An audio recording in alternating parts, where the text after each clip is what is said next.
Merci beaucoup, Monica. Merci beaucoup.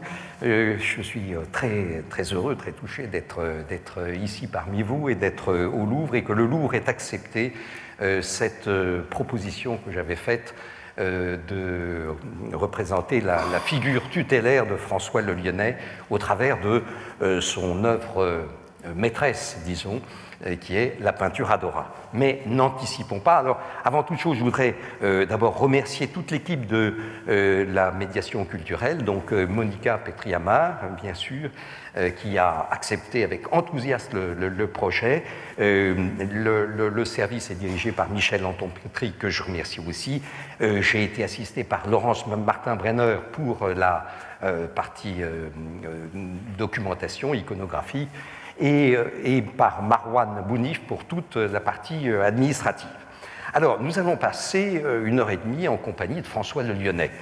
Alors, François Le Lyonnais, me direz-vous, pourquoi lui et qui est-il? Alors, c'est un peu l'objet de cette première partie. J'ai consacré une petite dizaine d'années de ma vie à mener l'enquête autour de François Le Lyonnais. Je dois maintenant tenter la gageure de la résumer en une petite demi-heure. Ça va être relativement difficile, et donc je vais être obligé de tracer et de faire des coupes dans la vie de ce personnage tout à fait singulier. Les éditeurs que j'ai contactés au début de mon projet me répondaient: mais François Lyonnais, il n'est pas connu. Il n'est pas connu, donc ne faites pas un livre sur François Lyonnais. Eh bien, précisément, si je voulais le faire, ce livre a vu le jour grâce à l'éditeur Le Nouvel Attila, et les deux portes d'entrée de François Lyonnais étaient tout d'abord la peinture Adora, où il est donc question de peinture, et de peinture au Louvre, on le verra très abondamment, et c'est pourquoi j'ai proposé cette présentation dans cet auditorium magnifique du Louvre. Et puis, donc la première entrée principale, c'est ce texte que je vais donc vous faire découvrir, à moins que vous le connaissiez déjà, ce soir. Et la deuxième entrée, c'est que, cela a été dit tout à l'heure, François Le Lyonnais est l'inventeur, le créateur et fondateur, avec son ami et complice Raymond Queneau, de l'Oulipo, l'ouvroir de littérature potentielle. Mais n'anticipons pas, j'y reviendrai un petit peu, et je fais partie de cet ouvroir. Voilà. Donc voilà pourquoi je me suis lancé dans cette grande aventure de François Le Lyonnais. Alors, qui était François Le Lyonnais? Il est né en 1901, il a couvert le XXe siècle, un peu à la manière de Victor Hugo, à peu près les mêmes années, à un siècle de différence. Donc il naît en 1901, et il est d'un environnement, le père issu d'une famille de capitaines au long cours, et la mère, pianiste de métier. Elle est l'accompagnatrice d'une soprane qui s'appelle Félia Litvine, et une soprano russe qui chantait volontiers pour le tsar, qui a même chanté devant Wagner, un peu à la fin de la vie de Wagner. Et donc la mère de François Le Lyonnais, Marie Schatzklevich, accompagnait Félia Litvine, et puis elle donnait des récitals à Paris, notamment au Salle Gaveau, et il n'était pas rare que Saint-Saëns, et encore plus souvent Gabriel Fauré, vint chez la famille Le Lyonnais et apporte des partitions toutes fraîches en les confiant à Marie, en lui demandant « Marie, est-ce que tu peux déchiffrer ça? Je viens de le composer. » Voilà, donc il y a cet environnement culturel, et puis un choc terrible en 1911 où la mère de François Lyonnais meurt, et où François Lyonnais décide d'abandonner les études de piano pour lesquelles il semblait être fortement disposé. Mais s'il avait plus d'une corde à son arc, et j'en ai aussi quelques-unes cachées dans l'épaule, et c'est précisément, c'est aussi pour ça que c'est difficile de résumer François Lyonnais. François Lyonnais est un homme qui s'intéresse à tout ce que tout ce qui met en éveil la curiosité intellectuelle, qu'elle soit de nature scientifique ou artistique. Et on va voir que justement tous ces pendants sont reliés, ce sont des cordes précisément de son arc, et ils sont reliés, car François Lyonnet n'aime rien d'autre que de tisser des passerelles entre les différentes activités essentiellement intellectuelles, disons.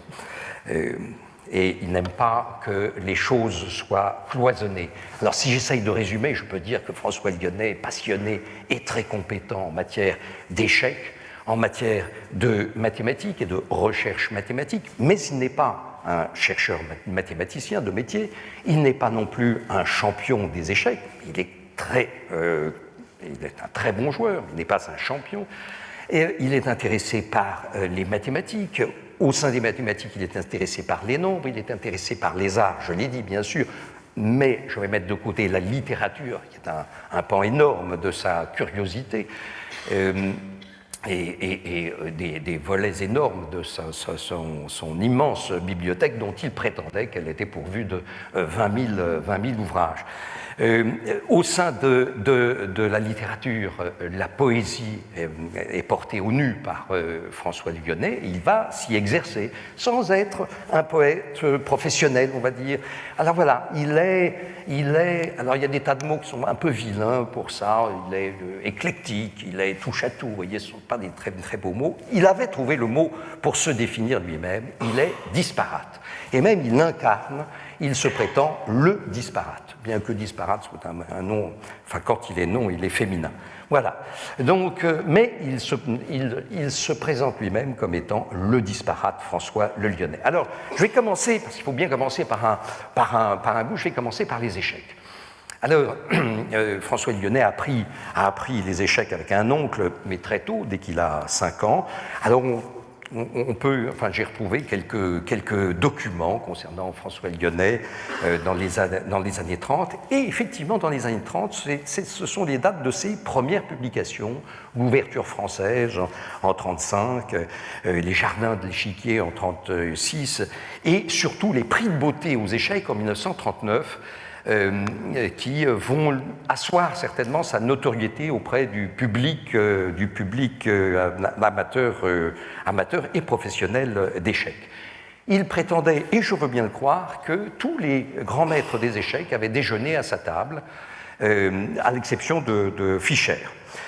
Alors j'ai quand même retrouvé certains documents, dont celui-ci, on le voit actuellement en train de faire une partie simultanée au Café Le Tourville. Enfin, le Tourville existe toujours, et on voit bien qu'il est en train de disputer une vingtaine de parties simultanées.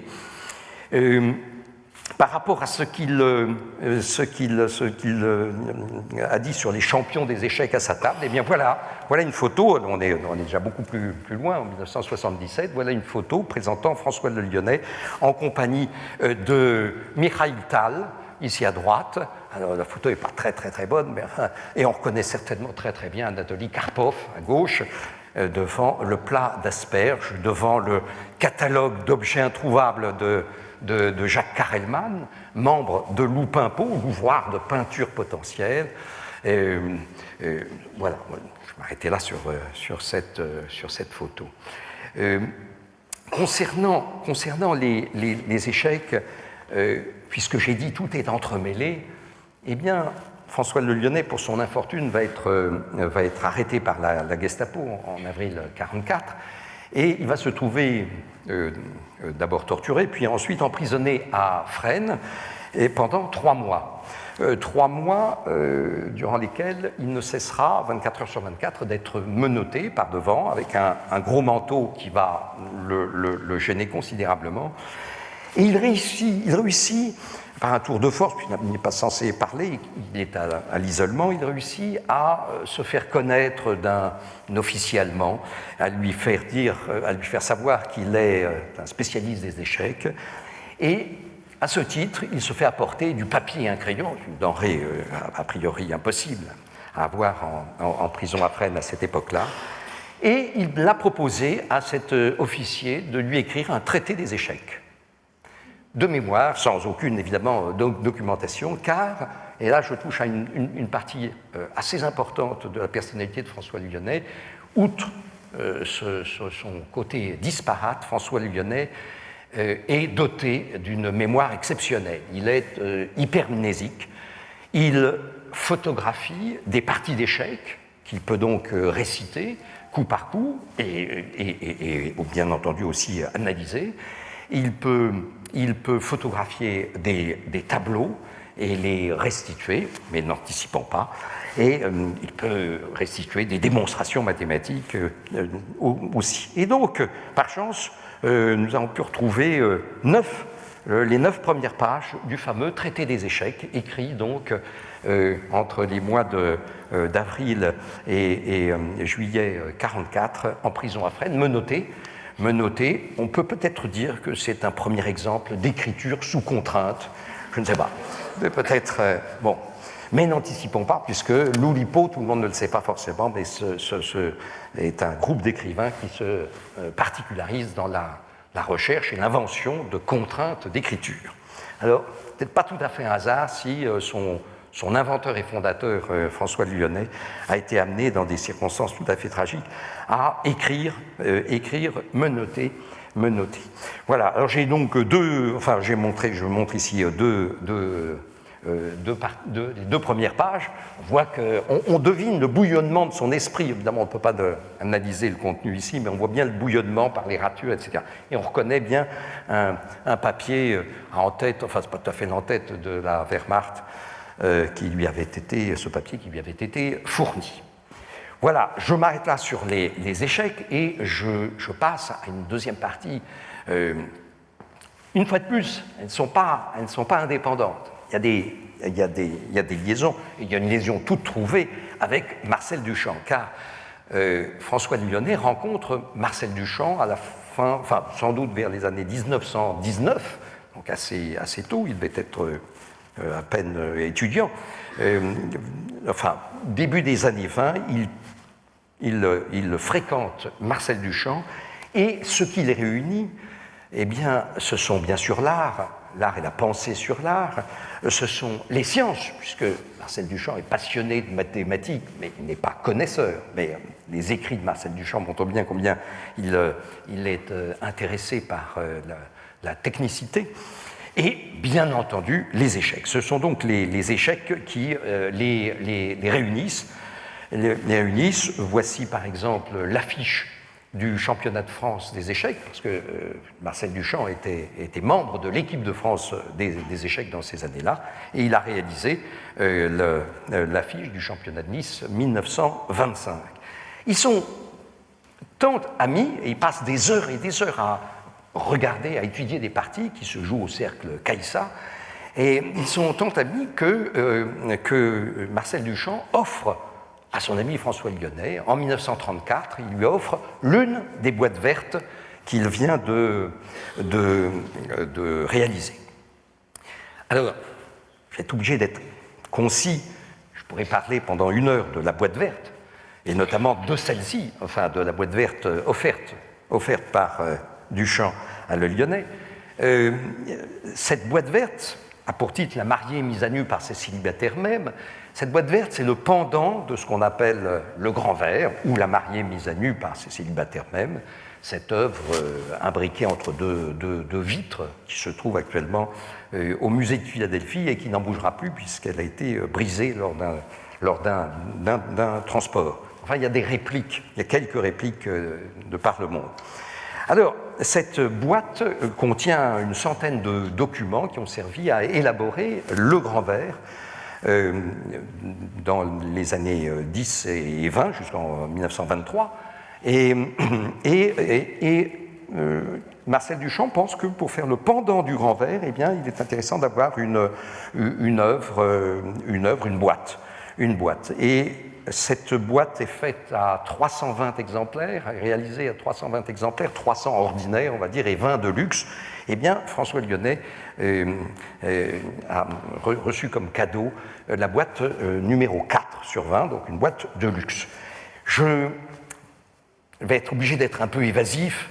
Cette boîte va avoir un itinéraire absolument rocambolesque, qui n'aurait pas déplu à Ponson du Terrail, justement, et elle va disparaître au moment où la Gestapo va vider intégralement l'appartement de François le Lyonnais, et on pourrait croire qu'elle est définitivement perdue, mais François le Lyonnais, en 1965, va la retrouver exposée au musée de Stockholm, dont il connaît le directeur, qui s'appelle Pontus Hultén, qui fut le premier directeur de notre Beaubourg, même avant son ouverture au public, donc dans les années 73-77, le directeur et penseur de Beaubourg était Pontus Hultén. Alors il va essayer de récupérer sa boîte verte, il n'y parviendra pas.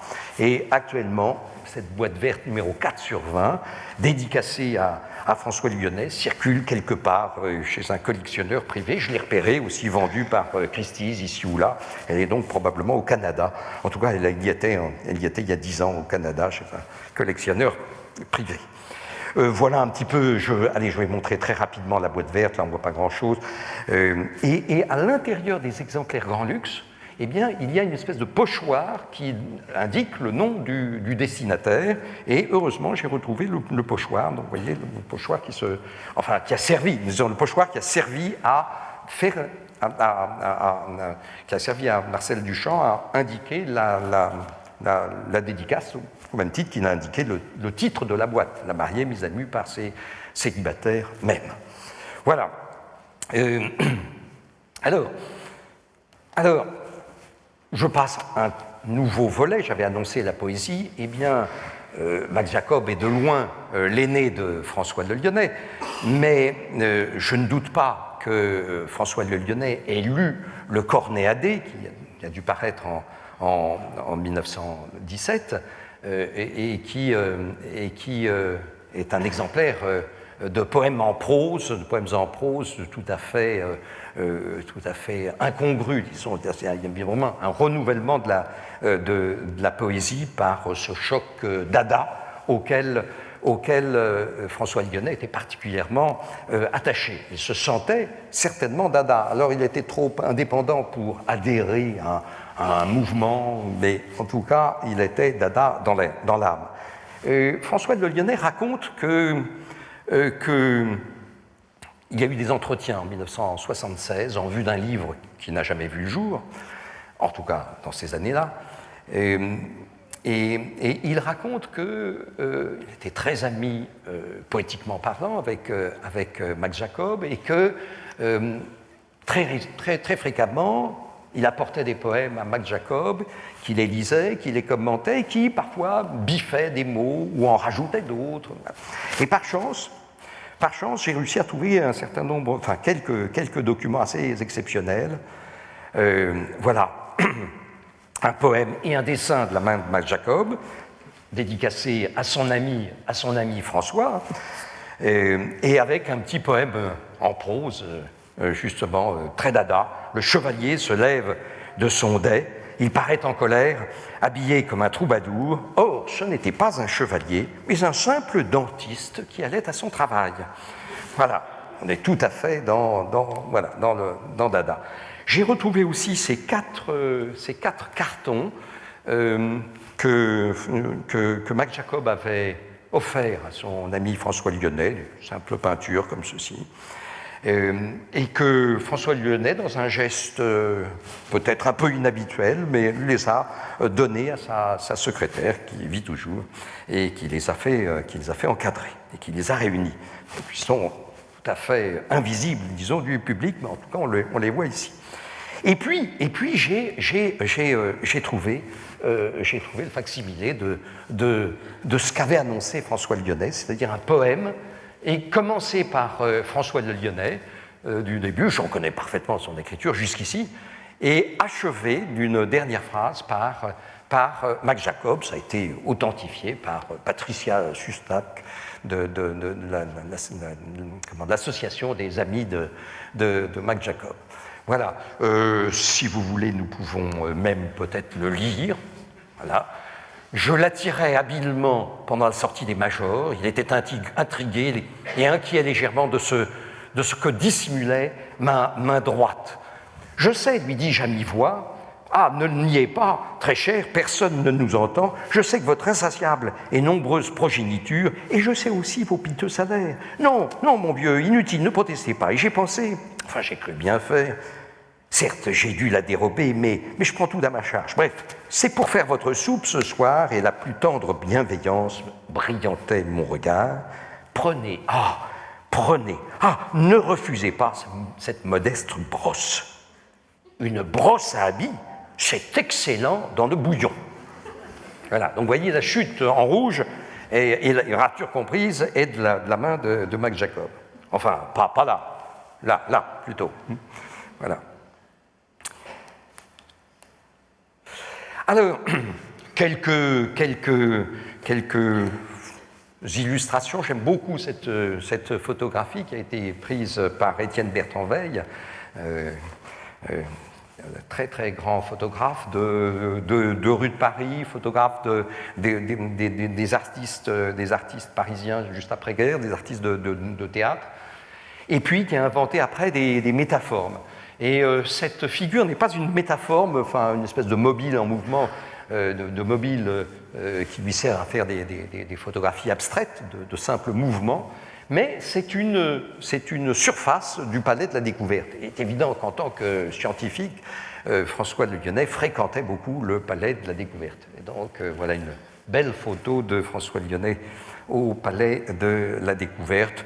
Une autre, les fameux studios Harcourt, quelques autres, je vous montre rapidement, là c'est juste pour quelques autres chez lui, dans son, voilà, il a habité très longtemps le 15e, et puis dans les années 50, il migre à Boulogne, où l'on rencontré et découvert tous ceux qui venaient lui rendre visite.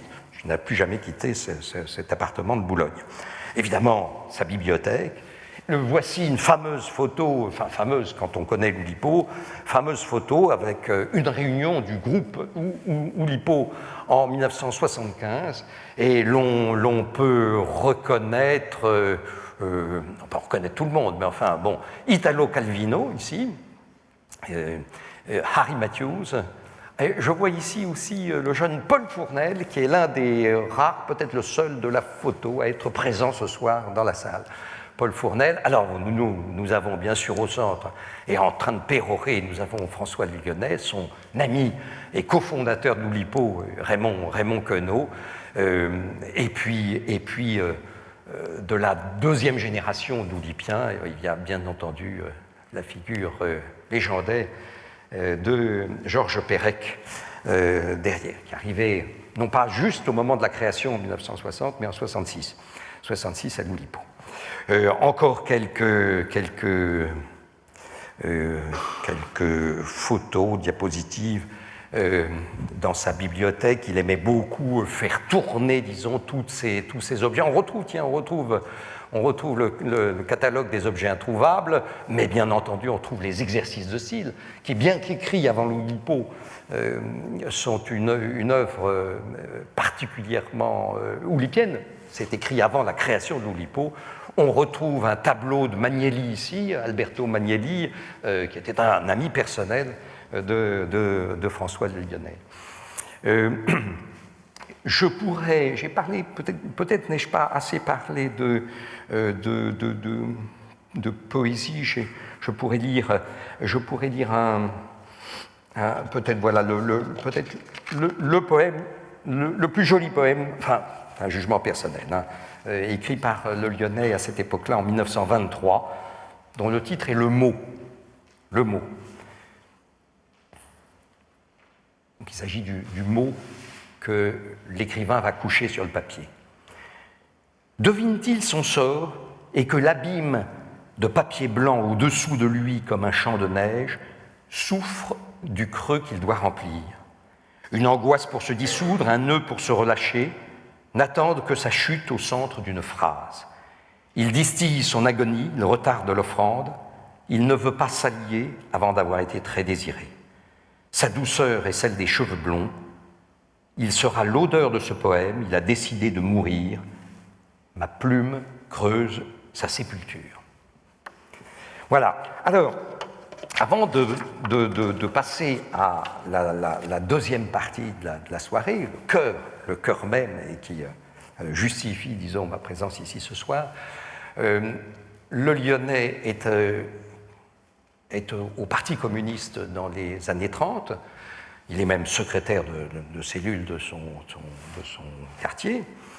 Et il s'engage à ce titre, il s'engage assez ardemment et assez courageusement dans la résistance après avoir été mobilisé pendant la drôle de guerre.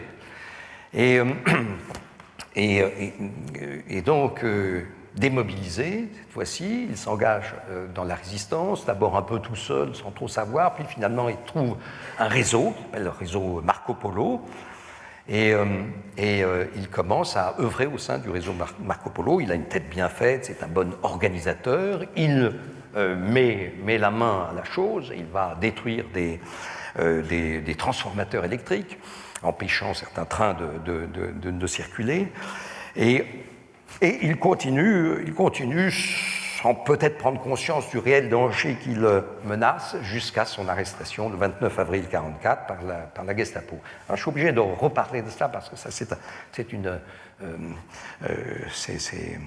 on arrive au cœur de l'aventure de François Lyonnais et qui va mener jusqu'à l'écriture de la peinture Adora. Il est arrêté, il est emprisonné, je l'ai dit, il est déporté. Au bout de 3 mois, il n'a pas livré d'informations, il est déporté, il fait partie pratiquement du dernier convoi, le 15 juillet 1944, qui part pour les camps, qui part de Paris pour les camps. Il est envoyé au camp de Buchenwald, d'abord, et puis 2 mois après, au camp de Dora. Alors allons tout de suite à Dora.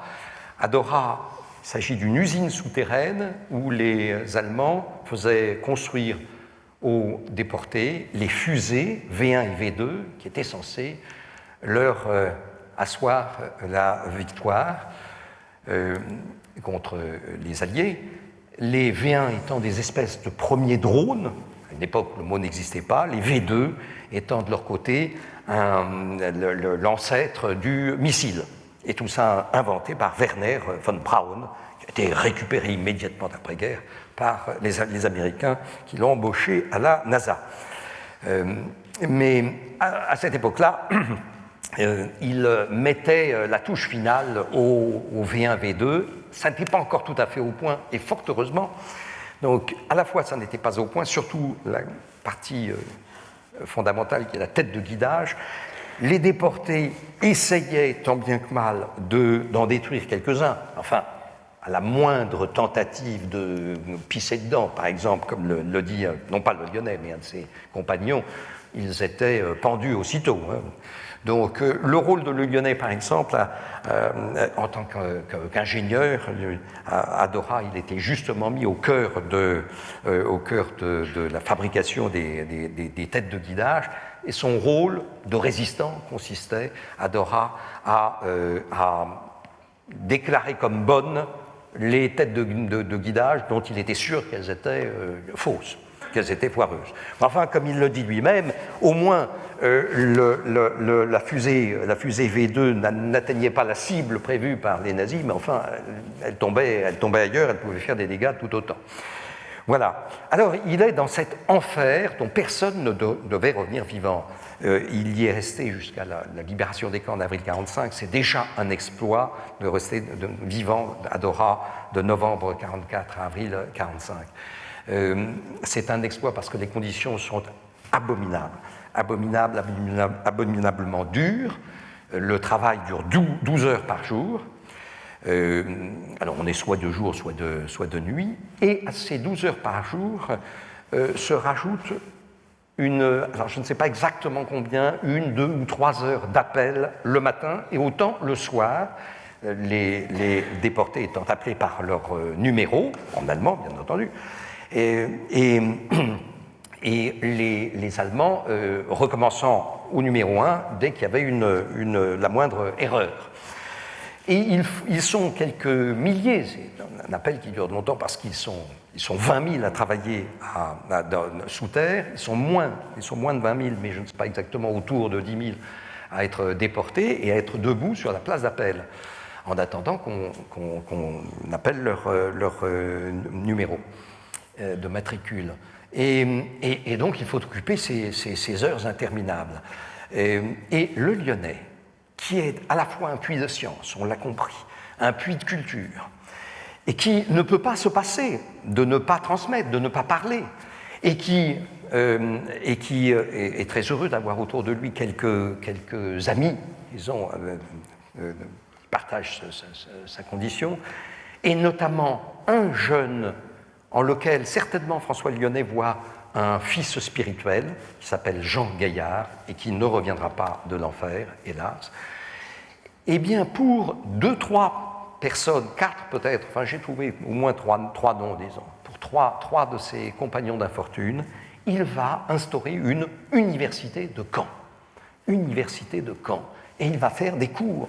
Voulez-vous des cours sur l'histoire de la philosophie? François Lyonnais les dispense. Sur l'histoire des sciences, sur la théorie des nombres, François le Lyonnais les prodigue à nouveau.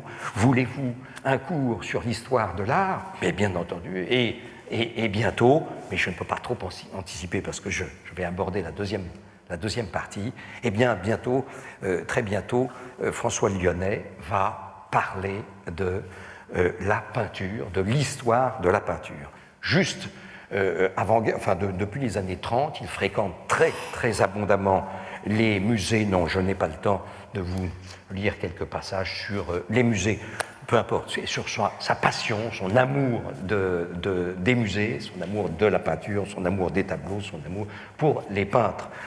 C'est un homme qui est habité, disons, par la culture, habité par les tableaux.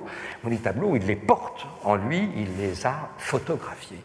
Et il va donc les restituer à ses compagnons. C'est ce que je vais lire maintenant.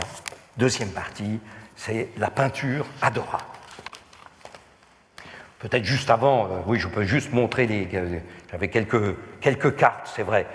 Évidemment, François Lyonnais, cultivait les cartes. Il en avait une bonne centaine de cartes. Donc les amis du Louvre, ça va de soi.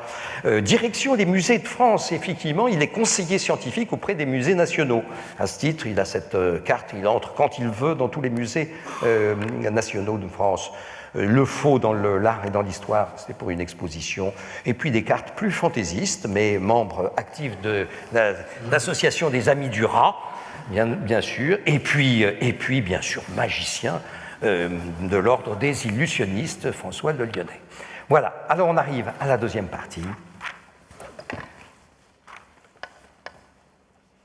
Et donc je lis là, sans m'interrompre, je vais lire intégralement un texte qui n'est pas très très long, qui a pour titre « La peinture adorable », bien sûr, et qui parle un peu plus en détail de ce que je viens d'annoncer.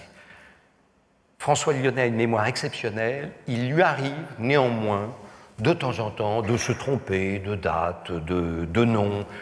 Voilà. Alors vous entendrez peut-être une ou deux petits glissements, des petites erreurs, mais je vais lire intégralement son texte. Publié un an après son retour, donc en 1946. À Henri Siliger, en souvenir de la joie de s'être retrouvé. L'événement eut lieu un matin au cours d'une de séances auxquelles nous étions accoutumés. Nous étions quelques milliers de bagnards qui stagnions sur la place d'Appel pendant qu'on procédait à une fouille générale. Mon regard se porta machinalement sur la colline qui s'élevait du côté de l'infirmerie. L'automne y achevait son établissement. Alors, ces grands arbres dépouillés fondirent sur moi sans crier gare et m'emportèrent avec eux. L'enfer de Dora se métamorphosa subitement en un Bruegel dont je devins l'hôte. Favorisé sans doute par l'affaiblissement physique et mental dans lequel nous nous trouvions, une vive exaltation s'empara de moi, l'impression de m'être évadé, comme aurait pu le faire une fumée sous l'œil de mes gardiens imbéciles. Cette euphorie fut de brève durée. Elle fut assez longue cependant pour me permettre de supporter la solide volée de coups de poing et de gifles à décrocher les mâchoires. Encore un cas où se révèle la supériorité expressive du langage populaire sur le vocabulaire académique. C'est baf qu'il faudrait dire, qui furent mon lot quand mon tour arriva d'être fouillé. Je sus alors que j'étais de nouveau sollicité par l'appel d'une ancienne passion. Toutefois, il fallut la réapprendre. Ce fut dans mon bloc qu'allait se faire le réapprentissage. Ces blocs étaient parfois décorés de peintures dues au talent de quelques détenus. Il ne s'agissait pas tant de nous faire plaisir que d'embellir un petit coin de nos bagnes, celui que s'étaient réservé nos chefs de bloc, de puissants potentats. Ces peintures manquaient pour la plupart d'intérêt et oscillaient entre la foire aux côtes et le salon des artistes français. Il en était une cependant qui me fascinait. Elle représentait un cours d'eau dans l'Allemagne du Sud ou le Tyrol, du moins je le suppose. Venue du fond du tableau, la rivière se précipitait sur le spectateur. Le courant était tout à la fois bouillonnant et parfaitement immobile. Solidement planté sur un radeau, un forestier le convoyait avec un chargement de bois. Par suite d'une entière et heureuse inexpérience de son art, le peintre avait figuré un radeau un peu plus large que le cours d'eau. L'œuvre aurait pu prendre place dignement à l'exposition des peintres populaires de la réalité, où j'ai passé de bons moments en 1937, ou encore à la récente exposition des peintres autodidactes. J'aurais bien voulu emporter avec moi ce petit panneau de bois colorié. Les nazis m'empêchèrent de réaliser ce projet en nous obligeant à évacuer Dora quelques jours avant la libération. J'avais fait la connaissance dans le camp de 2 ou 3 peintres, mais je les voyais peu par suite des difficultés inhérentes à la profession de détenu. Et d'ailleurs, je ne recherchais point leur compagnie. Nous n'avions pas la même manière de comprendre et d'aimer la peinture. Je préférais m'entretenir de ce sujet avec mon meilleur ami de là-bas, un jeune homme auquel je m'étais attaché comme on ne peut le faire que dans ces circonstances exceptionnelles et qui ne devait, hélas, pas sortir vivant de cette affreuse aventure. Il s'appelait Jean Gaillard. Aussi intelligent que sensible, il était avide de tout ce qui touchait aux choses de l'esprit. Ensemble, nous passions tout le temps dont nous pouvions disposer à faire le tour des connaissances humaines, une sorte d'inventaire de tout ce que les civilisations ont su édifier. Je retraçais pour mon ami l'histoire de la théorie des nombres et nous l'élargîmes bientôt en une histoire plus générale des mathématiques. Ce fut ensuite le tour de l'électricité, de l'optique et de la chimie. Nous obliquâmes vers la philosophie dont nous reconstituâmes la trajectoire depuis les théogonies primitives jusqu'à l'existentialisme et au marxisme. Le jour de la peinture arriva et Jean me demanda de lui faire part de ce que je savais et pensais sur cette question. Je commençai par lui exposer le plan de mon grand livre sur la peinture. Cet ouvrage, qui faute de temps a les plus grandes chances de ne jamais paraître, propose en cette matière le point de vue d'un amateur de mathématiques et par conséquent de fantaisie. Pour illustrer ma théorie des 2 portes et quelques autres thèses, dont certaines n'étaient pas sans le scandaliser agréablement, il eût été nécessaire de les appuyer sur des exemples nombreux, précis et tangibles. Malheureusement, je ne pouvais lui mettre sous les yeux ni les œuvres elles-mêmes, ni même des reproductions. Il fallut nous contenter d'un expédient. Je lui décrivis ses œuvres avec la plus grande minutie pendant les interminables heures d'attente sur la place d'Appel. Doué d'une excellente mémoire, Jean réussit ce tour de force de se familiariser avec quelques tableaux célèbres, au point de pouvoir en parler en meilleure connaissance de cause que tant de gens qui les ont regardés sans les comprendre, sans les aimer, et je crois bien souvent sans les voir. C'est ainsi que nous contemplâmes longuement, avec les yeux de la pensée, la Vierge au chancelier Rollin de Van Eyck. Je projetais, comme avec une lanterne magique, le sévère regard du donateur les lapins écrasés sous les colonnes, l'ivresse de Noé racontée sur un chapiteau, les petites touffes d'herbe qui poussent entre les pavés de la courette et les 6 marches de l'escalier qui conduit à la terrasse, tous les détails de la circulation fluviale et de l'agitation citadine du fond. Les tragiques diagonales entrecroisées du Saint François recevant les stigmates de Giotto le bouleversèrent. Le tendre et délicieux supplice de Saint Côme et de Saint Damien de Fra Angelico le charma. Nous fîmes de longues incursions dans la tentation de Saint Antoine de Jérôme Bosch de Lisbonne, dans la Vierge au rocher de Vinci, dans un certain Tondo de Pérugin.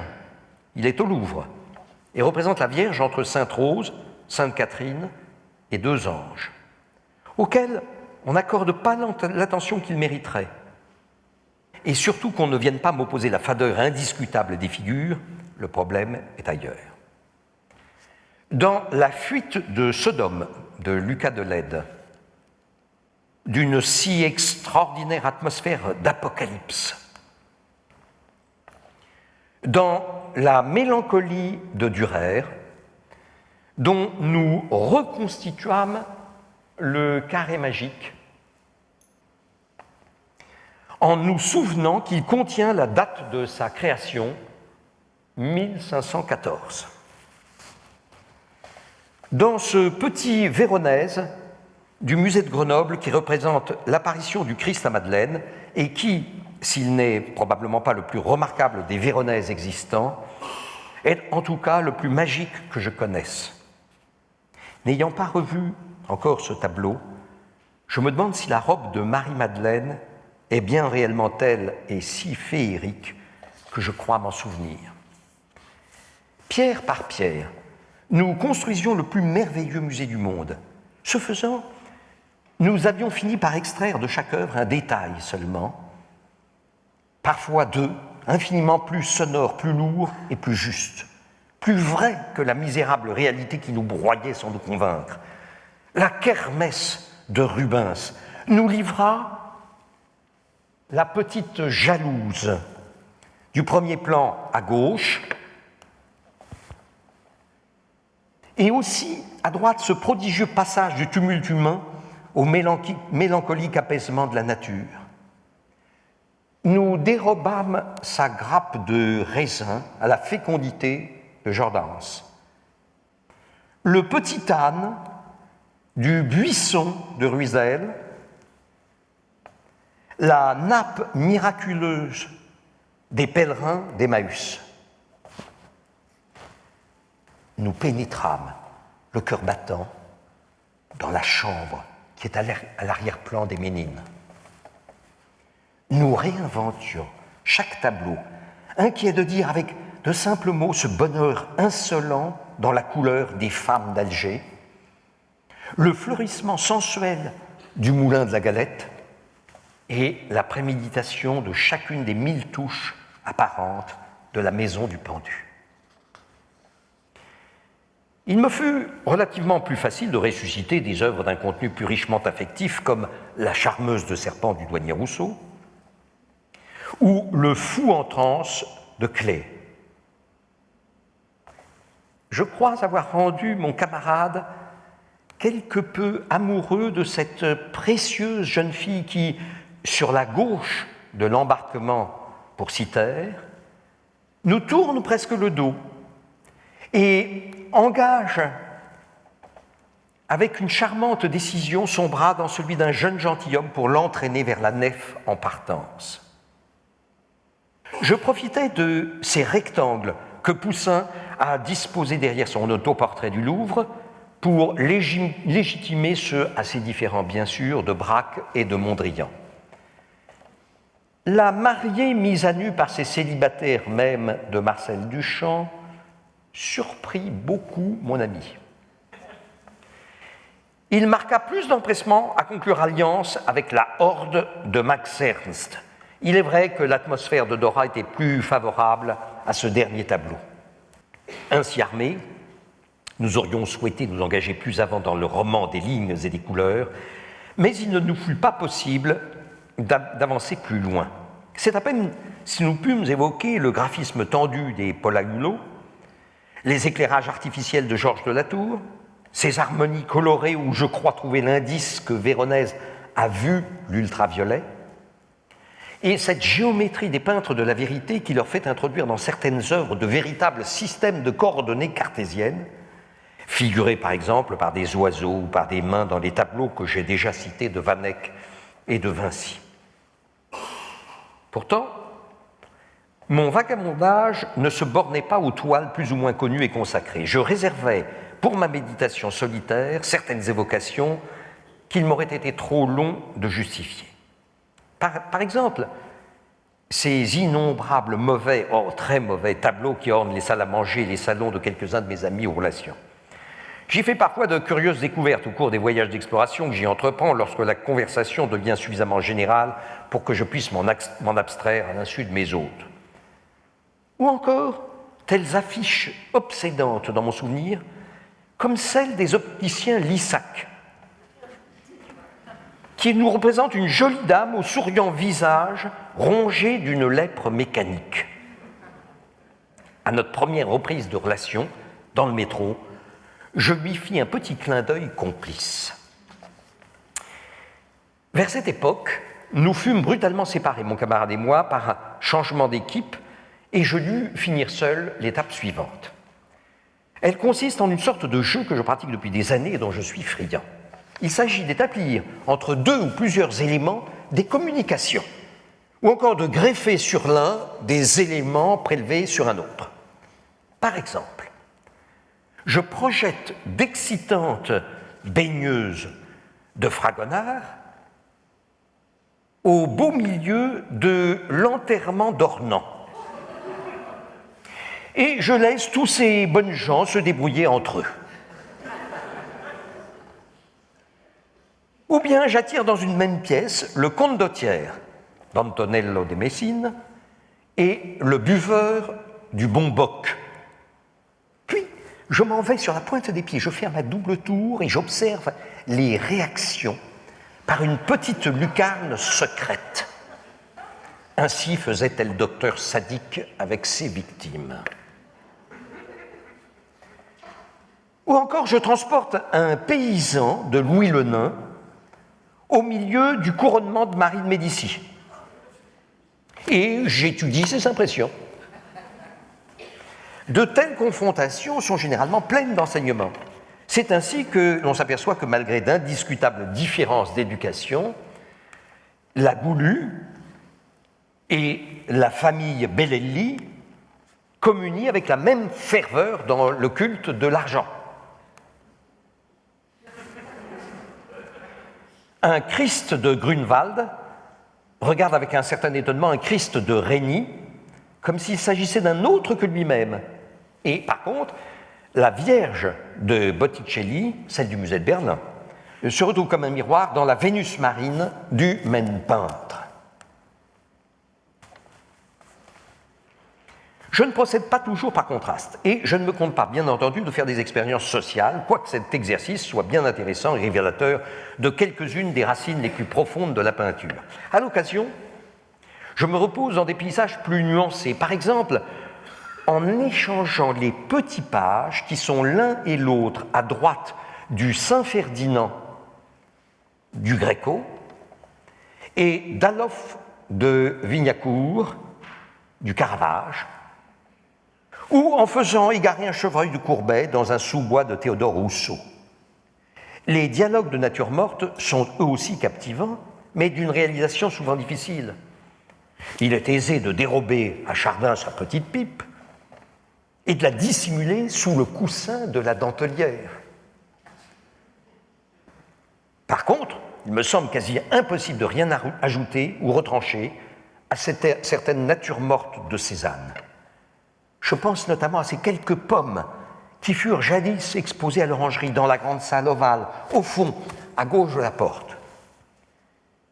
Il règne autour de cette œuvre une barrière de potentiel qui empêche d'y pénétrer pour y rien modifier. Si ce n'était pas une plaisanterie de parler de la chose en soi, c'est là qu'il conviendrait de la chercher. Ainsi passèrent pour moi les jours à Dora, au milieu des interminables appels dans la neige et du vent froid de l'hiver.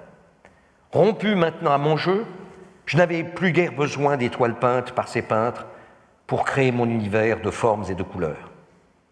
Quelques semaines avant la libération, j'avais récupéré suffisamment d'élasticité intérieure pour pouvoir me livrer de nouveau à l'un de mes anciens vices, la peinture mentale. Je suis en effet l'auteur d'un grand nombre de tableaux que j'ai dû me contenter d'imaginer, faute d'être capable de les peindre. Les faits, à ma naissance, me dotèrent d'une considérable maladresse manuelle. Je me suis fait une spécialité de paysages enivrants et de visages effarants. Par contre, je ne réussis pas bien la nature morte et j'aime mieux ne rien dire de mes essais de tableaux de genre. C'est surtout le soir que je me livre le plus volontiers à cette sorte d'exercice. Malheureusement, mes tableaux ne durent généralement pas plus de quelques minutes, parfois même quelques secondes. En termes de radioactivité, leurs périodes sont comprises entre celles du thorium, 0,14 secondes, et du radium-C, 3 minutes. Tout se défait avec rapidité comme les dessins de la pluie sur une vitre, et d'authentiques chefs-d'œuvre se mettent à couler comme des camemberts. Le plus souvent, découragé, je me désintéresse de ces créations trop liquides et je pense à autre chose. D'autres fois, je m'accroche, je m'efforce de les remanier et j'utilise les débris d'un tableau en pleine déliquescence pour en fabriquer hâtivement un autre qui ne durera d'ailleurs pas plus longtemps. Emporté par mon élan, il m'arrive parfois d'aller plus loin et de concevoir dans mes instants les mieux aiguisés des tableaux singuliers.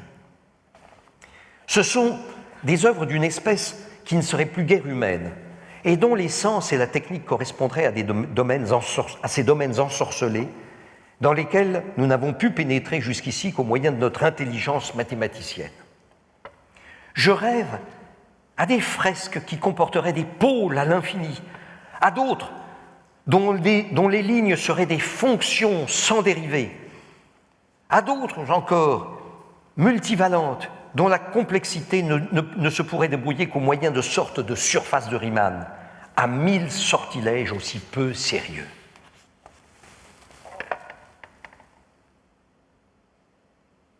Je n'ai parlé que de la peinture, pour ne point encombrer cet article de souvenirs trop disparates. J'ajouterai pourtant que ces exercices étaient souvent liés à une activité musicale et littéraire aussi intense.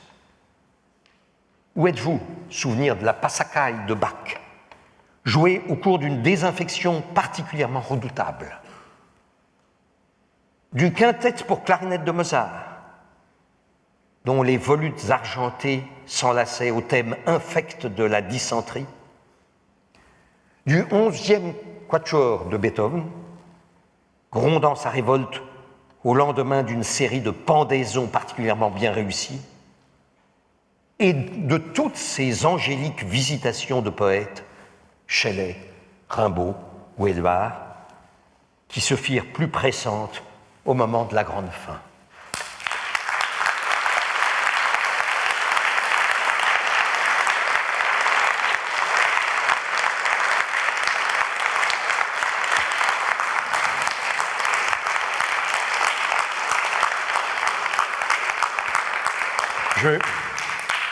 Je ne peux pas cacher mon émotion à l'idée d'avoir lu ce texte au Louvre.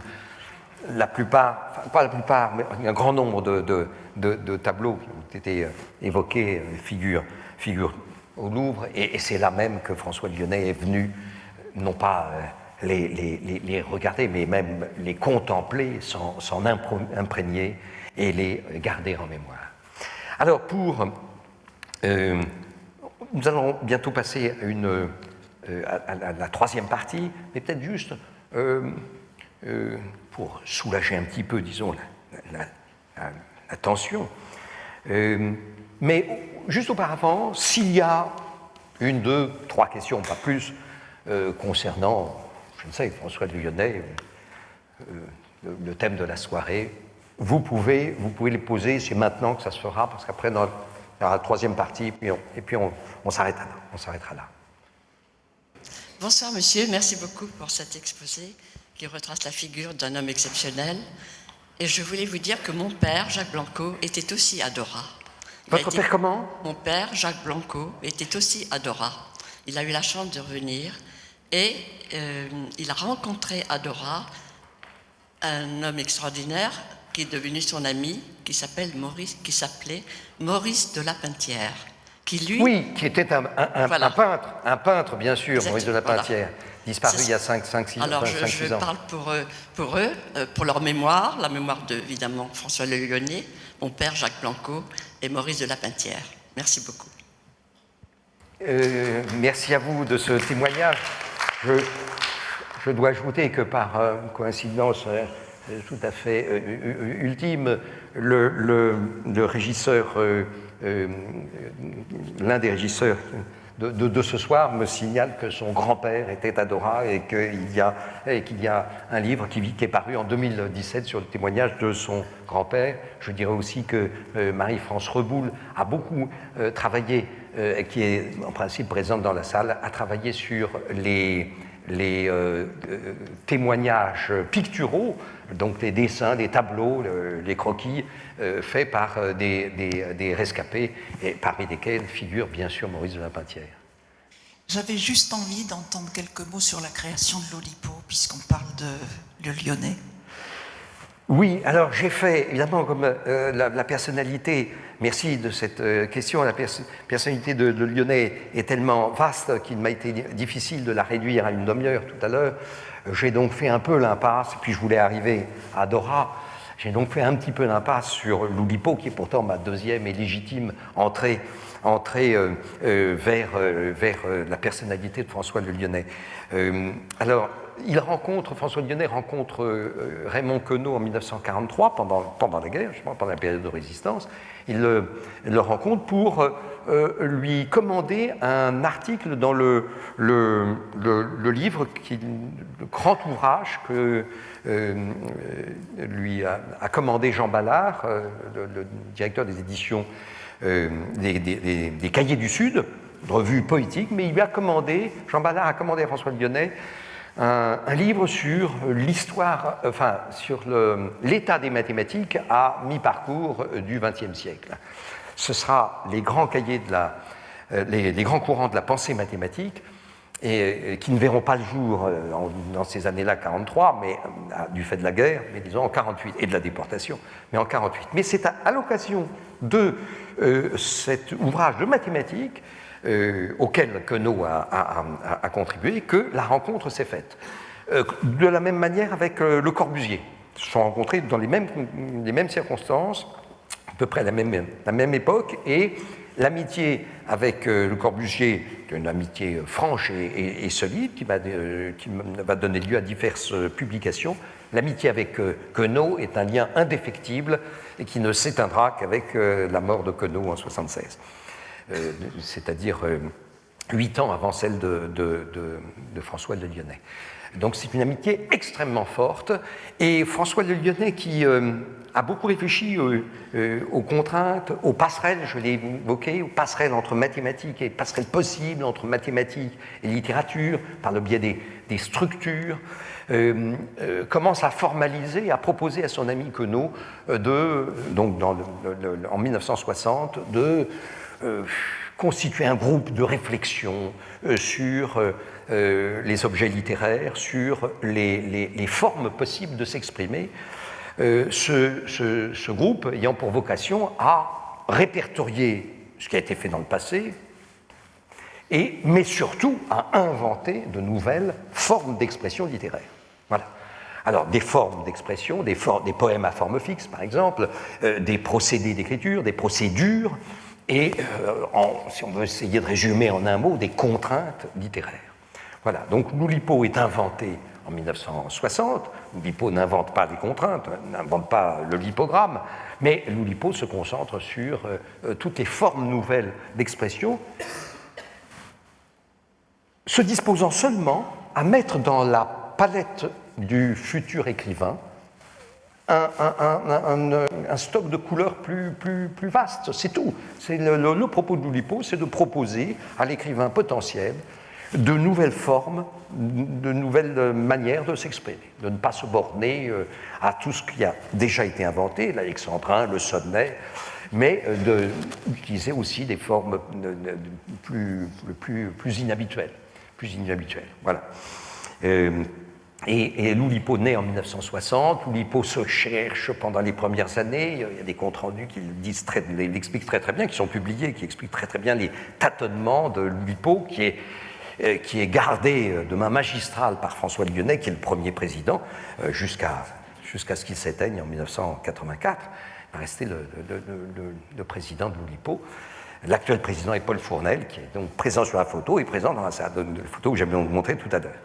Et l'Oulipo continue fièrement et très activement, disons, son travail. Voilà, son travail qui est de faire avancer une branche de l'arbre littérature. Voilà. Et ma présence ici ce soir est due à François de Lyonnais, j'en suis conscient. Merci pour cette très belle présentation de l'Oulipo. Vous aviez mentionné donc un ouvrage des mémoires, et pour revenir à Dora, d'un déporté, un autre déporté dans les camps de Dora, qui est le grand-père de Damien, qui a la caméra ici. Et vient de sortir donc ces mémoires d'un survivant des camps de la mort, les déportés de Dora, Paul Schwartz. Et c'est une lecture que j'ai commencée, que je vous conseille. En tous les cas, c'est une belle écriture, un témoignage encore de l'horreur de ces camps, mais d'où on peut en sortir. Voilà. Et donc, c'est une publication. C'est une publication visiblement toute récente, dont j'ignorais. Toute récente, qui vient de sortir, et la coïncidence fait que voilà, nous avons donné lecture de cet autre texte. L'histoire officielle du camp de Dora est rassemblée dans l'histoire du camp de Dora par l'historien André Sellier. Mais l'historien André Sellier était le mieux légitimé à écrire cette histoire très officielle, un livre assez conséquent, parce qu'il était historien, mais il était aussi déporté à Dora. Alors, si on veut, on peut retrouver dans la littérature un certain nombre de témoignages de déportés étant passés par l'enfer de Dora. Il n'y a pratiquement pas de survivants, hors ceux qui ont tenu jusqu'en avril 1945, parce que là, il y avait, c'est un peu la débâcle, au moment où les nazis font évacuer les camps, les marches de la mort, etc. Donc là, il y a des survivants.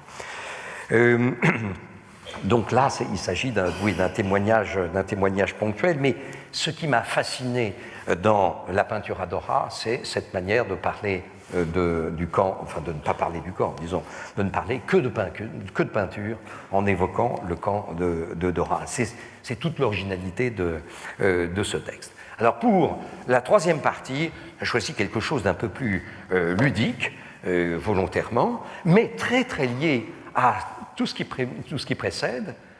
Vous avez compris que quand le Lyonnais, vous avez entendu que quand le Lyonnais se retrouve seul, il pratique des exercices de peinture mentale. Il est séparé, je crois qu'il change de groupe, il travaille de nuit au lieu de jour, donc il a perdu Jean Gaillard et d'autres, et quelques autres de ses compagnons, et donc il se retrouve seul, il ne peut plus faire ses cours, et donc, il convoque des personnages d'un tableau du patrimoine et les rassemble avec d'autres, enfin les injecte dans un autre tableau. C'est ce que Philippe Mouchès et moi avons appelé carambolage. Bon, il fallait trouver un titre. On aurait pu appeler ça une greffe. Enfin, bon, carambolage de deux tableaux. Il se trouve que Philippe Mouchès et moi avions déjà un peu, avec François Lyonnais, un petit peu en filigrane, nous avions conçu un livre de détournement de tableaux et de commentaires qui s'appelait « Histoire de l'art et d'en rire » et qui était assujetti à la contrainte du zeugme. Je n'en parle pas trop longtemps, mais c'est surtout parce que vous allez entendre des zeugmes dans certains des textes qui vont venir. Un zeugme est une figure de style qui consiste à faire suivre un verbe de deux compléments, mais en obligeant le verbe à être pris dans deux acceptions opposées pour le premier et pour le deuxième complément. Un exemple vaut mieux en général qu'une définition théorique. Si je dis pousser la porte et un soupir, voilà, un zeugme un peu vite fait. Ou bien tirer la couverture à soie et un coup de feu. On a mis en facteur le verbe tirer, c'est un zeugme. Donc vous allez entendre des zeugmes. Par ailleurs, Philippe Mouchès et moi avions, dès la publication de l'Histoire de l'art et d'en rire, nous avions commencé à travailler sur le carambolage façon de Lyonnais. Le bon boc, vous avez vu, le bon boc et le conte de Thiers, voilà. Carambolage. Et, voilà. Le livre n'existe pas encore, mais ce n'est qu'une affaire que de semaines. 2 semaines. Mais voilà. Et nous avons donc proposé, avec le Louvre, nous avons proposé un jeu. Alors, Monica Petriama, tout à l'heure, l'a un peu exposé. Nous avons proposé un jeu en ligne. Nous avons montré 2 carambolages. Alors, oui, 2 tableaux, chacun issu de 2 autres. Hein. Donc, on a sur le site du Louvre, on a fait figurer 2 tableaux. Ben, le mieux, c'est de les montrer peut-être. Hein.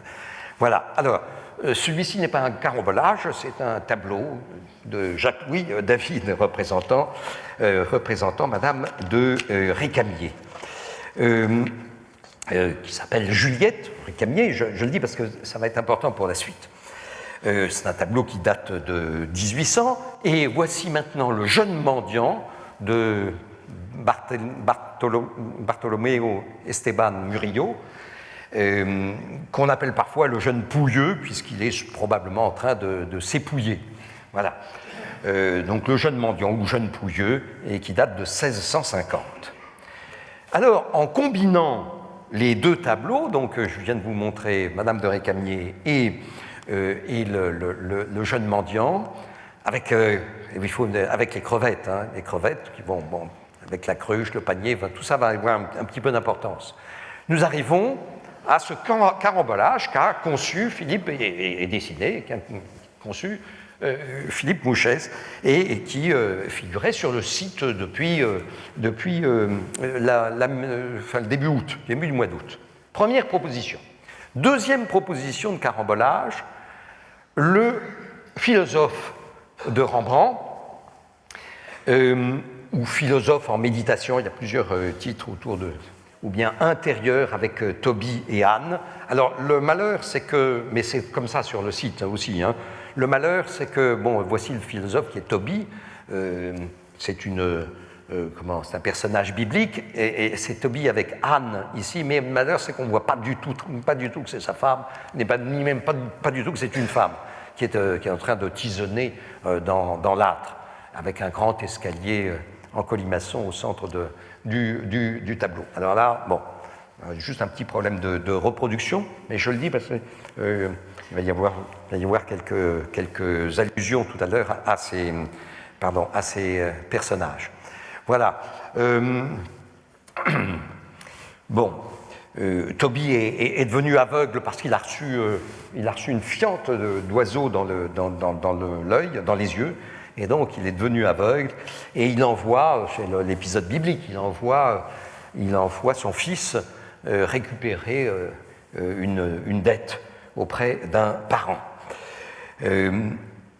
Dans le livre de Tobie, justement, Théobéieux ou Théobéité, dans l'Ancien Testament. Mais cela dit, ce n'est pas dans la Bible hébraïque. Alors, voilà, donc, carambolage numéro 2, donc, le Rembrandt et le Gilles, on l'appelle le Gilles ou le Pierrot, ça dépend. Le Gilles Pierrot de Antoine Watteau, qui date de 1719. Le Rembrandt, et je ne l'ai pas dit, du XVIIe et de 1632. Voilà. Alors, nous avons montré donc ces 2 carambolages. Ah, voilà, carambolage. Voilà, il manquait le carambolage. Voilà, avec le Gilles dans l'escalier entre Toby et Anne. Voilà, nous avons proposé sur le site du Louvre ces deux carambolages, à charge pour les internautes volontaires de faire un commentaire, pas trop long, on avait chiffré cela, commentaire pas trop. Alors, nous avons reçu 53 propositions de commentaires, soit pour le premier carambolage, soit pour le second. Il y avait 39 auteurs, dont 2 mineurs, et certains, effectivement, ont fait des propositions pour les deux tableaux. Finalement, 21 se sont portés vers le premier carambolage, Madame Récamier et le mendiant, et 32 sur le deuxième. Alors, un jury s'est réuni qui a consacré 10 textes. 10 textes. À dire vrai, comme l'un des auteurs avait écrit 2 textes, il y a même eu 11 textes finalement qui ont été sélectionnés. Voilà. Il y a 11 textes qui ont été choisis pour les qualités, c'était demandé dans le règlement de ce jeu concours, les qualités d'inventivité, d'originalité, d'esthétique, de qualité littéraire, de drôlerie, enfin il y avait un peu de tout. Et donc nous avons reçu 53 réponses, nous avons sélectionné 11, et donc je m'en vais maintenant faire lecture des 11 textes qui ont été choisis. Et c'est dans ces textes que vous pourrez de temps en temps entendre des eugmes ou entendre des allusions, parfois des allusions à mon nom, enfin bon. Alors, je commence, c'est un ordre de lecture, c'est pas une sélection, hein. C'est pas une sélection, les textes ont été choisis, il n'y a pas d'ordre. Il y a ceux qui ont été choisis, ceux qui n'ont pas été choisis, mais on en a reçu beaucoup, de grandes qualités littéraires ou inventives. Bon, ça a été difficile. Voici les 11 textes. Je commence par 7 textes sur ce tableau. On a eu 7 sur ce tableau et 4 sur le deuxième. Alors, ce tableau a pour titre le texte en tout cas, le commentaire a pour titre « Prendre la pose ou la poudre d'escampette ». Point d'interrogation. Voilà, donc ça commence déjà par un zeu. L'auteur en est Annie Pellet. Prendre la pose ou la poudre d'escampette. Drôle d'histoire. La mère gronde que je traîne dans ses pattes, que je dois gagner un peu de thunes, que le père a litronné les 3 sous qui restaient et que je ferais mieux de dégager ma carcasse. Et me v'là dans la rue, à traîner mes grolles. Je tends bien la main, mais nib. Un Pékin, un Bourge, avec une gueule boursouflée gauche, m'entreprend. Petit, ça te dirait de gagner quelques choux. Il a du mal à articuler le gonze, doit avoir des chicots en berne. T'as un nom, gamin? Robert Murillo, Bébert pour les intimes. Le difforme a l'air d'avoir vu un fantôme. Je flaire l'embrouille et l'odeur du fric, mais je le suis. Il m'emmène dans des beaux quartiers. Le Louvre, qui me dit, il est en travaux. L'ogre me fait entrer dans son antre. Confiture sur la tartine, une dame toute en chignon et robe de bal fait la sieste sur un drôle de lit. Vous vous êtes déjà installée, Juliette? Le diable me tire l'hypote, le gonze est barbouilleur. Bébert, tu t'assois par terre devant le chauffard, tu bouges plus et tu recevras 5 sous à la fin de chaque journée. 5 sous! C'est la daronne qui va se la jouer jour d'été. Je m'installe, la princesse grogne, elle a mal au dos, elle s'ankylose. Ses séances l'ennuient. Pas bouger, facile à dire, avec les poux qui me sucent le sang. 1, 2, 4 semaines, le cul par terre, ça vous use la patience et le fond de culotte. Mais je suis devenu un prince à la maison, tous les soirs. La mère me fait une caresse et les poches. 3 jours que je lui rapporte des crevettes. Des quoi qu'elle a dit le premier jour? Des crevettes?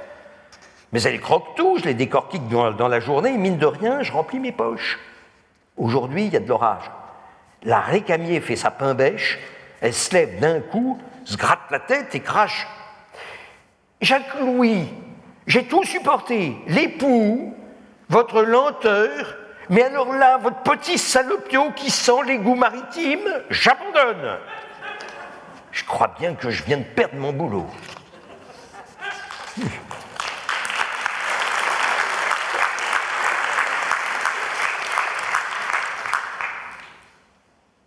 Deuxième proposition sur le même carambolage par Emma Cordelier. Le titre en est Les pieds nus. Ils sont jeunes, tous les deux. Lui, un enfant aux sourcils gonflés d'inquiétude, elle, à la grâce des nantis. Ils se sont réveillés ensemble.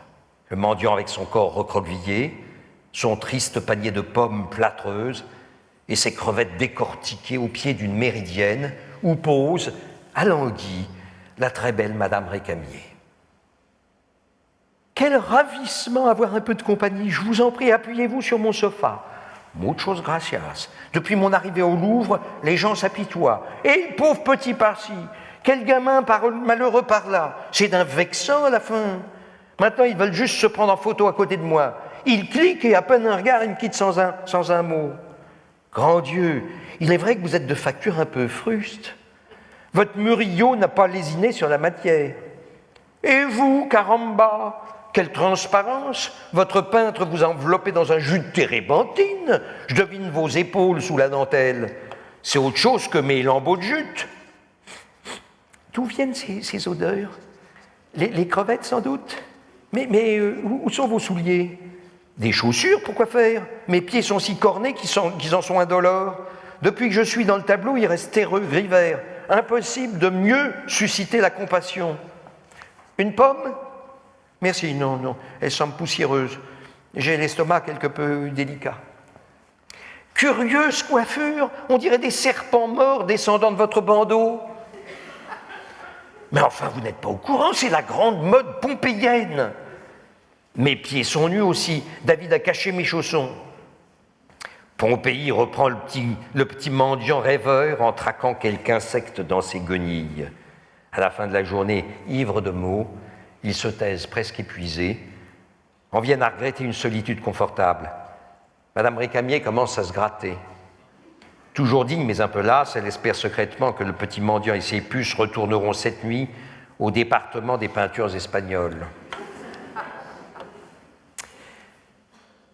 Nouveau texte de Maya Blanc, qui s'appelle Débat d'idées. Paris au service icono du magazine Nouvelle Époque, EPOK. Deux hommes fixent un écran. Le directeur artistique examine les clichés du photographe. La veille, Juliette Récamier, l'épouse du régent de la Banque de France, a posé dans son hôtel particulier. Vêtue d'une robe en coton blanc d'inspiration antique, à demi étendue sur une banquette de style pompéien. Mais qu'est-ce que c'est que ce truc, Bart? Quoi? À droite? Le candélabre ou la cruche par terre? Mais non, le truc, là, le panier en osier à côté. Mais non, le truc. Le gosse? Oui, le gosse avec ses guiboles à l'air. Je rêve où il a bouffé pendant le shooting. Il y a des miettes au milieu. Oh, et regarde-moi l'état de ses pieds. Bon, oui, il marche pieds nus, on l'a trouvé comme ça dans une rue de Séville. Du coup, on a demandé à madame d'ôter ses ballerines pour qu'il soit assorti. Pour qu'il soit assorti, c'est une blague. Une Parisienne n'a rien à voir avec un Andalou ni avec un Sparte. En fait, je me suis dit que ça serait sexy. Cette femme a déjà les bras nus, sa tenue de vestale découvre tout jusqu'à l'épaule. On n'a pas besoin de ses orteils pour booster les ventes du magazine. Encore moins des panards d'un pouilleux. Je vais faire des retouches. Photoshop-moi ça. Et vire la cruche et le panier. On se fout de l'attirail de ces paysans d'Espagnols. On est chez les Grecs et les Italiens ici, aux sources de notre civilisation. Mais Madame Récamier aime bien son portrait avec le pauvre. Tu vois, ça met en valeur sa grâce et sa générosité. C'est osé, c'est impertinent et c'est le buzz assuré. Ouais. En plus, la veste du petit a du style. Du style? La mode antique est d'un ennui toujours pareil, alors que dans la rue, pas un seul habit rapiécé ne ressemble à un autre. Le peuple crée la tendance, David. Ok, vas-y, déplace le curseur. On re-photoshop l'image, vire-moi la Récamier, ses frisottis old fashion. On garde juste le petit sauvage et le sofa avec les coussins.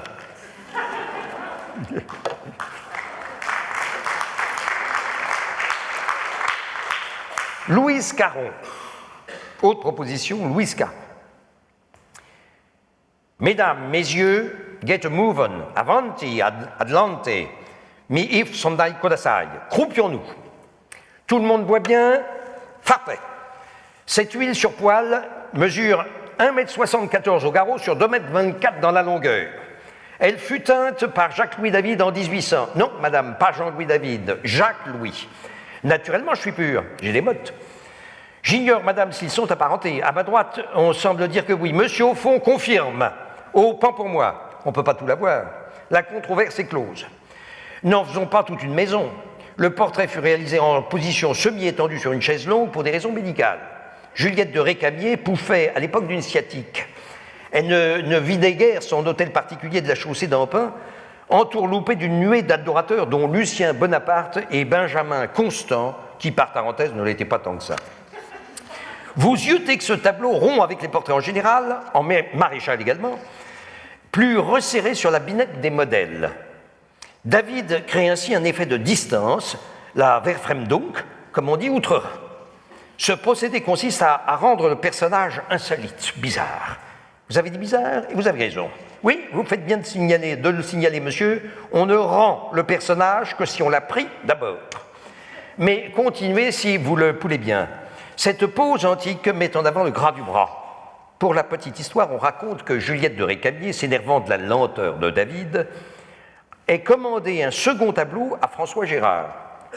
David laissa donc tomber son tableau, qui par chance ne se cassa pas, mais demeura inachevé. Monsieur de Récamier, mécontent, déclara qu'il ne donnerait pas un écu pour un tableau dont la moitié était vide. Il fit rajouter à gauche l'enfant à la cruche peint dans des accords de vert, de jaune, d'ocre et de brun. À la fin, ravi par le portrait, il déclare au peintre « Quel talent, monsieur, d'avoir su mettre cette cruche en valeur !»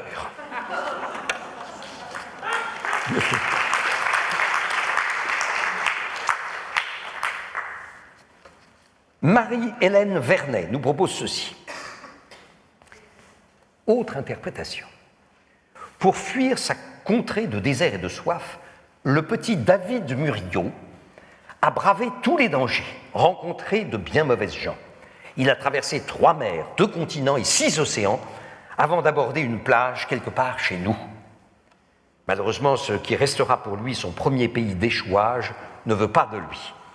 Cette allégorie transparente de Philippe Mouchès illustre parfaitement la nation tournant le dos aux migrants. Regardez cette mondaine, aux bouclettes chichiteuses, sa robe molle et ce geste de fermeture de la main. Ce corps bien installé, obstinément détourné de l'enfant, tandis que le visage offert au spectateur, avec son air buté d'auto-justification, vous défie d'accueillir toute la misère du monde, sans même parler d'en prendre votre part. L'enfant est accoudé au littoral. C'est la position du demandeur d'asile avant qu'il soit débouté. Un appui fragile, inconstant, précaire. Une simple pichenette l'en délogera. Le jeune mendiant ne sera pas régularisé. Sur la droite, un marchepied aurait peut-être pu lui permettre d'accéder au divan, mais la robe blanche qui traîne jusqu'au sol, symbolisant l'étendue des pouvoirs du préfet, le cache à la vue de l'enfant. Il reprendra la route, ou la vague, le petit garçon non régulier, dont les vêtements sèchent avec une odeur d'algues. Auparavant, il profite d'un maigre soleil qui lui chauffe les jambes et éclaire sans indulgence pour lui faire honte la nation qui s'apprête à refermer la frontière. La cruche d'argile, le panier, les reliefs de repas au pied de l'enfant demeurent les seuls signes d'un campement où une personne humaine qui, pour des raisons de sécurité, n'est pas dans le tableau, a porté ici de la nourriture et de l'eau fraîche. À l'arrière-plan, on distingue, en plissant beaucoup les yeux, Calais. Plus au fond, les côtes anglaises sont noyées dans une brume sombre.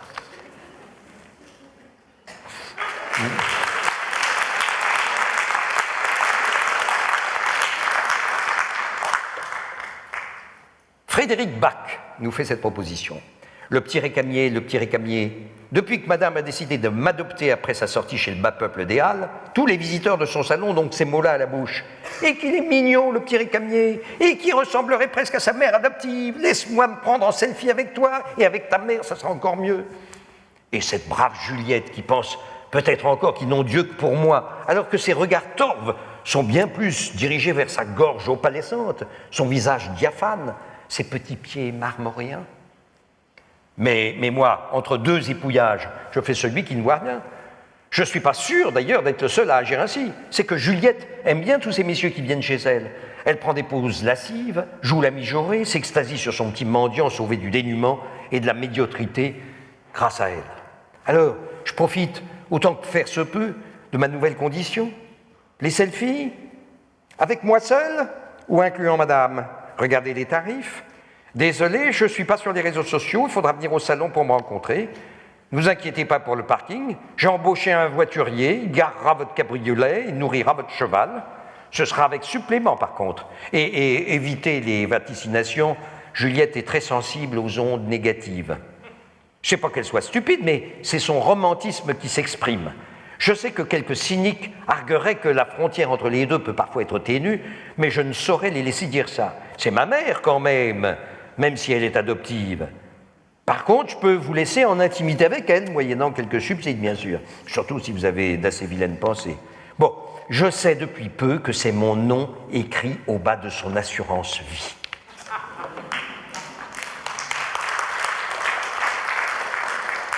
Et pour finir sur ce carambolage numéro 1, Gilles Verdet, avec ce titre, Édipe ou la mère toujours récompensée.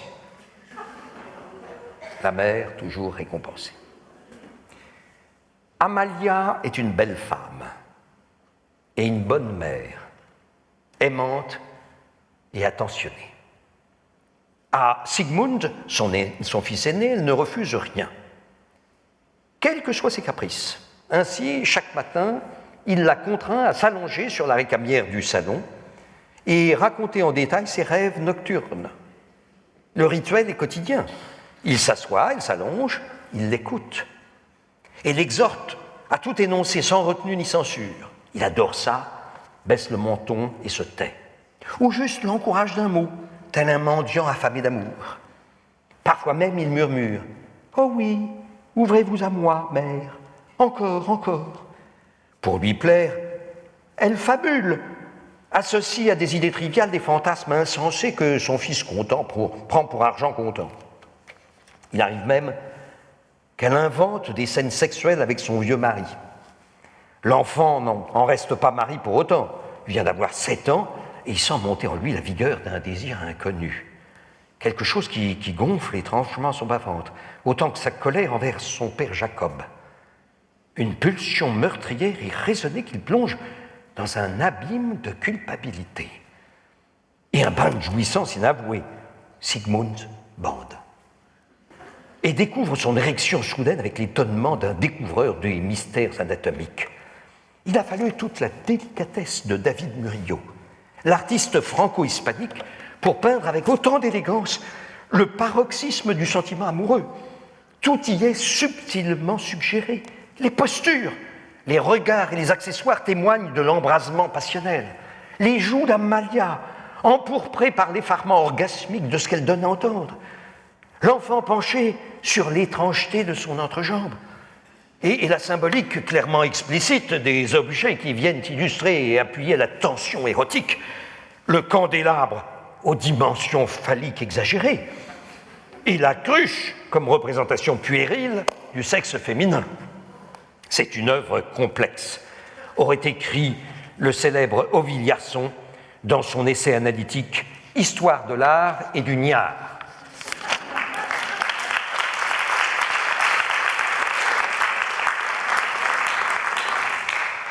Alors, c'en est fini avec ce carambolage 1, on passe au carambolage 2, 4 textes que voici. Nous commençons par Vincent Bescon.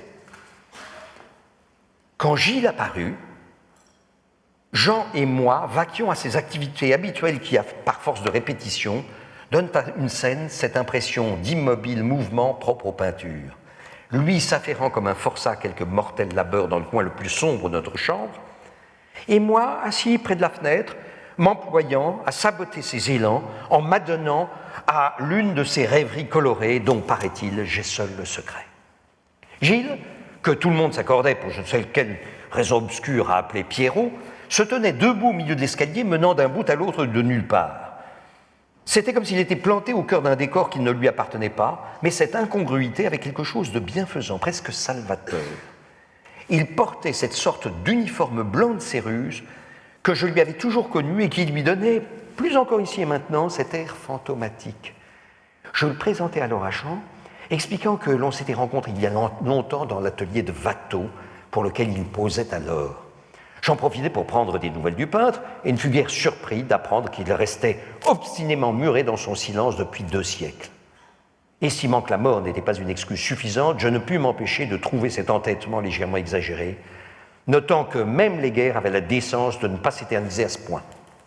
Puis, voyant qu'aucun de mes compagnons ne semblait enclin à sortir du rôle qui lui était dévolu, l'un posant, l'autre s'affairant, je repris la barre de ma rêverie, assis près de cette fenêtre, derrière laquelle, sous une mer de nuages couleur de cendre, un soleil tout neuf se levait. Et ce fut pour nous une voile de lumière et d'espérance, nous laissant comme médusés à bord de ce que j'aime appeler notre radeau de pierre et de bois, où un silence de mort s'installait avant que je l'exorcise en demandant « Vous ai-je déjà parlé de Delacroix ?» Proposition numéro 2 de Laura Corman. Les brumes du matin se dissipaient à peine dans l'esprit du vieux niais, fatigué par une nuit de labeur. Alors qu'il s'assoupissait, il entendit craquer l'escalier en colimaçon d'où le locataire du premier, Nid, descendit encore en chemise de nuit, mais ayant déjà revêtu son élégant chapeau de paille. « Tu aurais pu enlever ton bavoir, lui reprocha Niais, inquiet de leur stock commun de linge de table, ne s'amenuise au point de pouvoir le mettre dans une situation embarrassante la prochaine fois qu'il voudrait dissimuler son malaise à l'usage d'une fourchette à un invité de marque. Viens t'installer, le petit déjeuner est prêt. Cette œuvre, Nid et Niais, petit déjeuner, se distingue d'abord par ses 2 caméos. Philippe Mouchès lui-même, gardien du feu de la pensée, dont le tison se confond avec un long pinceau, ainsi que le personnage de Nid, dont l'air hébété, en suspension dans la cage d'escalier, semble indiquer qu'il ne carbure pas que la farine. Au-delà de l'illustration du petit déjeuner, moment symbolique de la vie du peintre, dont l'essentiel de la vie créatrice était nocturne et interrompu par la présence d'un chocolat chaud, Mouchès représente l'intérieur de son propre crâne, souligné par les distorsions et la présence rouge et centrale d'un médaillon figurant le nerf optique. Au petit bout de la lorgnette, l'escalier signale l'aspiration à l'élévation qui est le but de tout artiste de son acabit. Et qui habite les marches de son cerveau, c'est, voluptueux, une figure quasi christique dans l'espace sombre et au milieu de la descente qui se pose, qui s'oppose à cet être calme, le penseur baigné de lumière par la fenêtre et qui répond en écho à l'être immaculé. Acculé par tant de preuves, se dévoile la signification profonde du tableau, représentant le yin et le yang dans sa composition, comme dans son titre en miroir, dont la synthèse est effectuée par le mystère du chocolat chaud mêlant le clair et l'obscur. Alors, Niais et Nid, c'est plus facile quand on le lit, hein, ce sont des palindromes de yin et yang. Une proposition poétique du poète Pierrot Labrille, fait en parfaits alexandrins, rimé, avec des allusions, des eugmes et des jeux de mots, avec beaucoup de choses. Allusion aussi au nu descendant d'un escalier. Bon, ça s'appelle Le spectre et le taulier par Ratenu Brattatum, Louvre.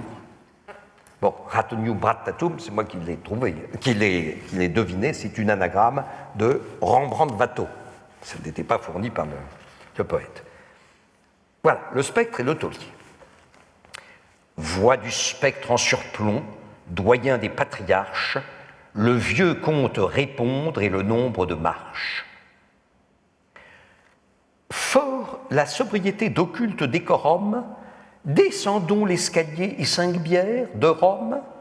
Mon habit de lin blanc camoufle un corps succube, capable d'engloutir le vin par mètre cube.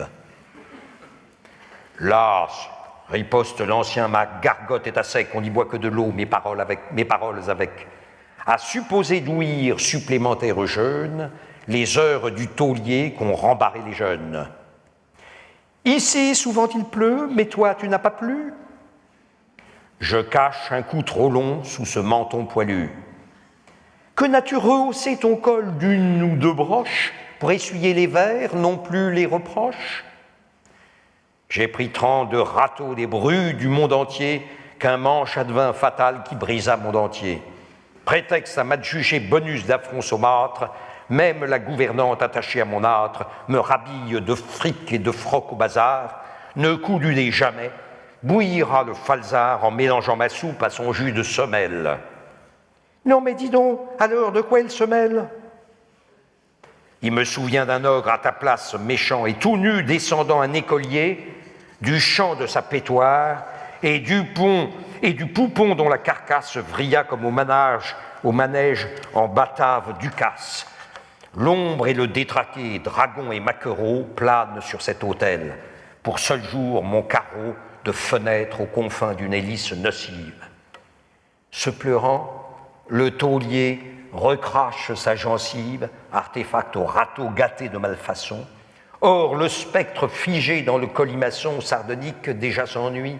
Adieu, l'épave. Qu'en déduit l'édenté? Opportune épitaphe, le but résume tout que couronne un râteau. Sans air, doublant l'été, il chevrotte. Va-t'en!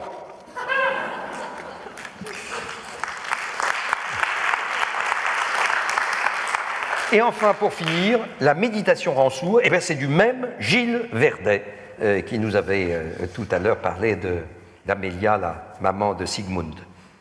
Amalia. La méditation rend sourd. Lui, le philosophe, s'y livre depuis toujours chaque matin et chaque soir. Il ne sait rien faire d'autre que ça, réfléchir. Mais avec l'âge, l'esprit du penseur valétudinaire s'égare dans le labyrinthe étréci de ses concepts tortueux. Ses pensées se vrillent, son humeur s'enchifrène, ses raisonnements colimaçonnent. Il ne cause plus à sa femme depuis longtemps. Il l'abandonne au coin du feu, la confine au fourneau et à la préparation du potage quotidien. Il déprime, il morigène, il se morigène, s'isole du monde. Est-ce la nostalgie de la jeunesse gaillarde qui le hante, de ses galipettes d'autrefois, de la vie qu'il croquait, des mets plantureux qu'il dévorait? Sans doute. Le vieillard aigrotant est aujourd'hui à demi-sourdingue et aux trois quarts aveugle. Quand le représentant en confiserie a frappé à la porte, le malentendant n'a rien saisi. Il ne l'aperçoit pas non plus en haut de l'escalier. Le jeune Pierrot Gourmand est un garçon timide, engoncé dans sa tenue de travail. C'est un employé modèle de la grande maison des bonbons ronds. Ce jour-là, l'apprenti à la face de lune vient proposer un nouveau produit, une révolution alimentaire, la sucette aux fruits. Une friandise en fer de lance plantée sur un bâtonnet de bois. Un concept novateur adapté aux consommateurs vieillissants, le senior aux mâchoires altérées, le sans-dents, nouveau cœur de cible d'un marché potentiel. Un espoir pour les désespérés du masticage et des couples défaits par l'inexorable usure du temps. Le démarcheur a l'aura d'un envoyé de Dieu, d'un messager de la jeunesse retrouvée. Antoine Van Ring, artiste franco-néerlandais, donne à voir avec l'habileté d'un maître l'instant qui précède l'épiphanie.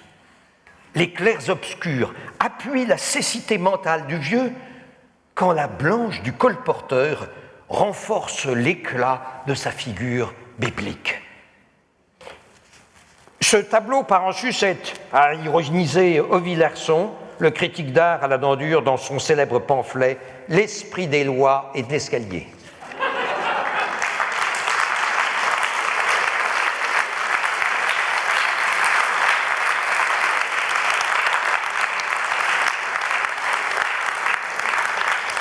Voilà, je vous remercie beaucoup à tous. Je suis désolé, j'avais prévu trois séquences d'une demi-heure, mais il y a eu les questions et tout. J'étais un peu plus bavard. Merci à vous.